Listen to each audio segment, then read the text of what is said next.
Hey everyone, welcome to our first episode of Talk Tank. I'm Olivia Palermo, and today, or this week, our topic is all 28 members of the U.S. women's soccer team are participating in a lawsuit against the U.S. Soccer Federation. It has to do with apparent gender discrimination due to their salaries.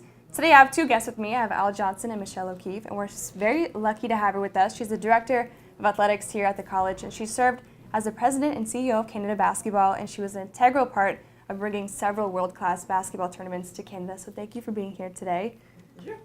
So our topic today has brought up a larger conversation of pay inequality in sports. And Michelle, as someone who's seen both sides of that, have you kind of recognized any of this inequality in men and women's?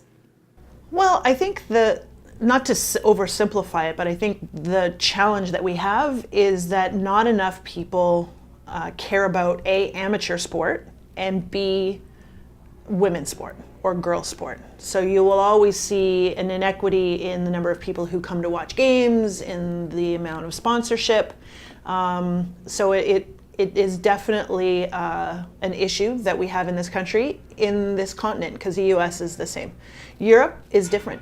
Europe gets good support for their women's sports. They're not like us.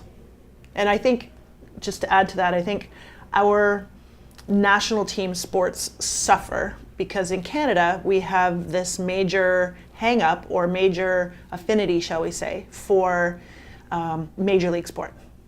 So if it's the Raptors or the Leafs or the Blue Jays or TFC or what have you, people are falling all over themselves to go watch those games and support those athletes.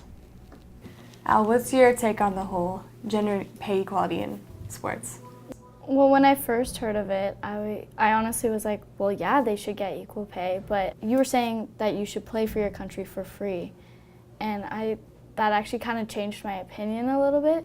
Yeah, for basketball, I don't know any country that pays their athletes to play for their country. There might be a reward if you get a medal, and I can't speak for soccer in Canada. I'm not sure if it's the same as the US. But I know most national teams do not pay their athletes to play. Do we think it's fair to take gender out of the equation and just look at them as businesses? I think it's a good perspective because, let's take the NCAA for example. Men's basketball, men's football will make so much revenue, they fund the rest of the programs. And so that model works. Is it right?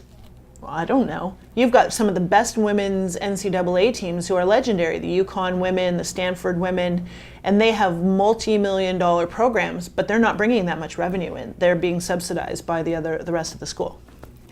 So do we have an obligation to kind of give them more attention or more respect and kind of, fall into that and show up to more games, watch more of it on TV? It is absolutely on us. We can all say we're sports fans and then nobody shows up. We can use the Knights as an example. We're doing everything we can to try to entice students to come out and watch and the community to come out and watch, and we're not getting them. So we're trying to make it more of an event, not just another game on the calendar. Can we have a DJ? Can we sell some food? Perhaps have some NC beer inside that people can have access to, or keep the core open later?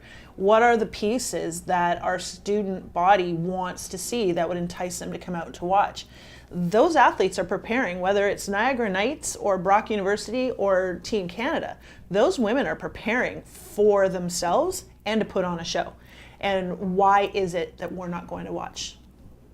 Can we just, to wrap things up, sum up our kind of final thoughts or our final point on gender pay equality in sports? When I first came into Talk Tank, I was like, yeah, we deserve equal pay, but like you were saying, they should play for their country and we should watch and support because we love the sport and we love what these athletes are working so hard for. I personally don't think it will ever be equal because society just is more interested in the dominant men's game. It's not to say the women's game is not strong, no matter whether it's basketball or soccer or hockey, whichever. They are very, very good quality athletes. Thank you, Al and Michelle, for being here today. And thank you guys for watching our first episode of Talk Tank on Inside Niagara.